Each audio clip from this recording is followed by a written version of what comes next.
Bonjour, bande de petits fripons. Je suis le parrain Zemo et je suis une de patrouille. Comme disent les Jones, je compte bien saboter cette émission car je ne supporte pas les Vengeurs.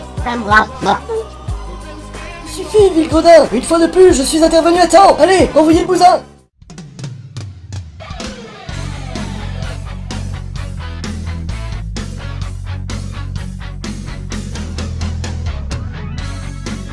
Salut mes petites beautés, aujourd'hui on va parler des Vengeurs. Ils font leur apparition en 1963 en tant que série. Pourtant à cette même époque, Iron Man, Ant-Man et la Guêpe, Thor, existaient déjà depuis quelques temps, et ils disposaient de leur propre comique éponyme. Ça veut dire quoi, éponyme? T'as qu'à chercher dans un dico. De même avoir l'idée de les réunir et de les opposer à Hulk ou Namor concrétise l'existence d'un solide univers partagé. À l'époque, le concurrent de Marvel, à savoir DC Comics, disposait déjà de la Justice League of America, qui regroupe Superman, Batman, Wonder Woman. Les fans de Marvel réclamaient à corps et à cri la formation d'une équipe similaire. Ce sont les deux principaux architectes de Marvel qui se penchent sur la question. Stan Lee et Jack Kirby trouvent rapidement une raison de réunir l'équipe des Vengeurs. Il faut une menace percutante, et cette dernière prendra forme sous les traits de Hulk. Hulk, je suis ton père. L'armée américaine n'étant pas capable de vaincre le gros type vert, il faut la puissance conjuguée d'Iron Man, Thor et consorts pour le vaincre. C'est qui qu'on sort? Ta gueule! Pourtant, c'est Loki, le dieu du mensonge et demi-frère de Thor, qui est à l'origine de la création des Vengeurs. Bien décidé à détruire le fils d'Odin, Loki manipule Hulk pour terrasser le grand blond au marteau de guerre foudroyant. Ant-Man, Thor, Iron Man et la Guêpe parviendront à disculper Hulk des méfaits dont on l'accuse, et ils arrêteront Loki.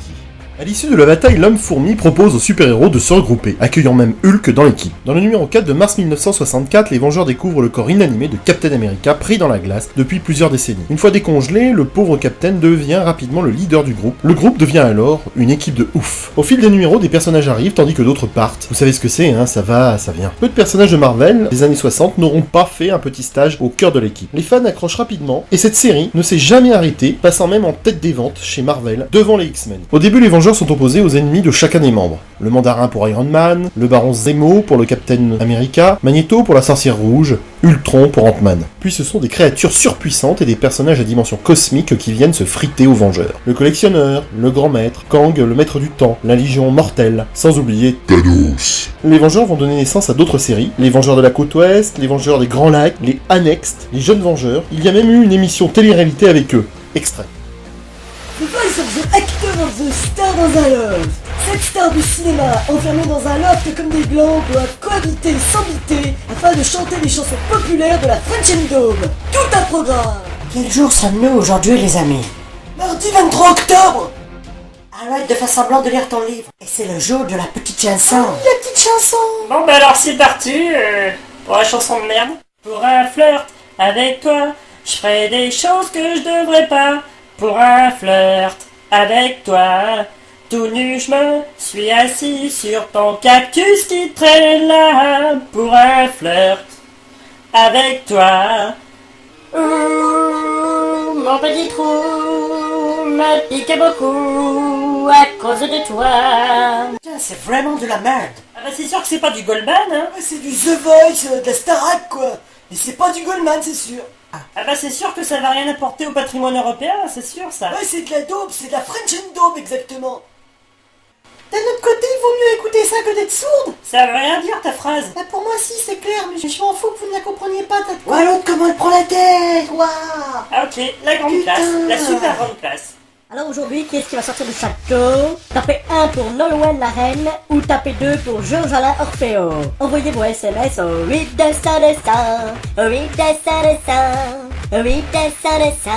Les personnalités qui composent l'équipe ne sont pas très nettes quand même. Iron Man et Thor sont des charismatiques dandys, arrogants, dotés d'une force de frappe effrayante. Iron Man est alcoolique. Imaginez, un gosse beau irresponsable au volant d'une Porsche traversant une aire d'enfant pendant une récréation. Thor est impulsif et éprouve de l'empathie pour son psychopathe de demi-frère, Loki. Captain America est un con. Bah oui, être patriote, c'est con. Hulk, c'est un fou furieux. La Sorcière Rouge a non seulement des super pouvoirs hyper terrifiants, et en plus elle est la fille de Magneto. Vous savez, l'un des pires super méchants de tous les temps. Non mais franchement. La vision n'est pas nette, c'est-à-dire jeu de mots tout pourri, hein. Et en plus elle est intangible, ce qui est pas pratique pour faire l'amour. J'ai jamais réussi réussi à lui faire dégorger le poireau. La palme revient à Ant-Man, qui change aussi bien de personnalité que d'identité, et qui a le triste privilège d'avoir créé la pire menace de tous les temps, Ultron. Bien des auteurs de renom ont officié sur la série, Stan Lee et Jack Kirby au départ, puis Don Heck, Roy Thomas, John et Sal Buscema, Jen Collan dans les années 60. Puis c'est au tour de Jerry Conway, Steve Englehart, Jim Shooter, aidé de Neil Adams et des frères Buscema dans les années 70. Après c'est David Michelini, John Byrne et Al Milgrom dans les années 80, etc., etc. Je vais pas faire toute la liste, hein. On fait une petite pause sur la Veuve Noire, enfin c'est histoire de parler, et je sais que les geeks de type mâle ne vont pas y voir d'inconvénient. Natasha Romanoff est le personnage préféré des spectateurs, mais aussi de nombreux lecteurs. Malgré tout, peu d'entre vous doivent savoir que la donzelle a plus de 70 ans dans la BD. Elle ne fait pas son âge. On s'en fout, elle est bonne. Vive les gros nichons. Ah non, vous n'allez pas me refaire à chaque fois le même coup avec Scarlett Johansson. Et quoi, c'est chantant et festif. C'est vulgaire surtout. Pas plus que la sorcière rouge quand elle veut dégorger le poireau de la vision. Ouais, c'est pas faux. Et il en pense quoi, Hulk? Bon, maintenant, quand on voit la puissance des Vengeurs et l'absence de pouvoir de la Veuve Noire, on a le droit de se demander ce qu'elle fout dans cette équipe. Elle a beau savoir se battre, elle a pas grand chose d'exceptionnel. J'ai descendu plus de bière, ramassé plus de pêche, baisé plus de poufias, et que vous tous ici, bande de pleusailles. Moi, je crois surtout que les scénaristes l'ont foutu dans ce groupe pour ses atouts sexuels. Je suis pas venu ici pour qu'on se fasse des toutous sous la douche, tas de con. Même la Veuve Noire, c'est quand même moins une super-héroïne qu'un super soldat. Un excellent soldat, mais certainement pas autre chose. Les soldats, je les gère. Répète, si tu frimes pour bourrer le mou de ce glandu, pas la peine de te faire mousser comme ça, boule à zéro. T'as l'air de savoir de quoi tu parles. Où tu vas, là, père lacolique? Le père lacolique te prévient qu'il est un père lacolique fatigué, qui a des renvois de barbelés, qui pisse du napalm, et qui te vide un chargeur dans le cul d'une mouche à 200 mètres.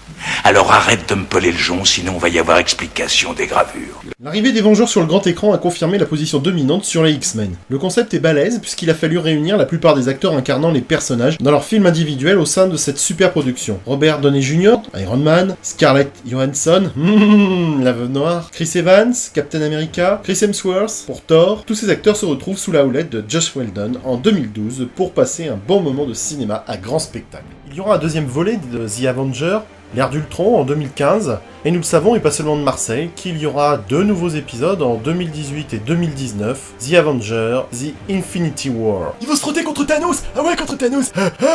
La bande dessinée Civil War, dont l'histoire a servi de matériau au film Captain America 3, Civil War, voit l'équipe que l'on croyait soudée se déchirer pour des questions idéologiques. Face au danger que représentent les super-héros, le gouvernement américain propose une nouvelle loi obligeant le recensement des super-héros. Elle stipule que tout être humain doté de super-pouvoirs doit se déclarer à l'État, mais aussi rejoindre les rangs du SHIELD, afin de constituer une force de sécurité contrôlée. Si le lucide Tony Stark comprend rapidement que son application est totalement inévitable, ce niais de Captain America s'y refuse catégoriquement. Les Vengeurs se divisent alors en 2 camps, avec d'un côté Captain America qui fonde un groupe de résistants clandestins, les Vengeurs secrets, c'est vachement original, tandis que Iron Man de son côté fonde les Puissants Vengeurs. L'affrontement entre les 2 camps est terrible, il est tragique, mais surtout destructeur. En constatant que la guerre a transformé New York en un champ de ruines et mis en danger les civils qui se sont promis de protéger, ce niais de Captain America et ses alliés décident alors de se rendre. Tout ça pour ça. L'histoire des Vengeurs est particulièrement mouvementée. La liste des membres n'a cessé de changer au fil des années, marquée par des départs en catastrophe, des retours inespérés, des morts tragiques, des résurrections miraculeuses. Les Vengeurs accueillent d'ailleurs aussi bien dans leur rang les X-Men que les 4 Fantastiques. On se demande d'ailleurs si c'est encore les Vengeurs. Mais pourquoi tu parles aussi vite? Toutefois, 2 principes demeurent néanmoins immuables. D'abord, que les super-héros se réunissent toujours pour faire face à un ennemi qu'ils ne peuvent vaincre séparément. L'union fait la force et l'oignon fait la soupe. Le deuxième principe, c'est que Captain America constitue le pilier du groupe. C'est dans ce vaste matériau que Joss Whedon est allé puiser, respectant les personnages, mais modifiant souvent le contexte et les circonstances. Au final, même si ces changements bouleversent l'histoire des comics, les films n'en restent pas moins fidèles à leur esprit. Quant aux versions papier de nos super-héros, elles n'ont pas fini de nous entraîner dans des aventures encore plus folles. Au revoir. Ah, vous croyez que j'ai dit mon dernier mot? Moi, le parent de ces moches, je me vengerai très bientôt.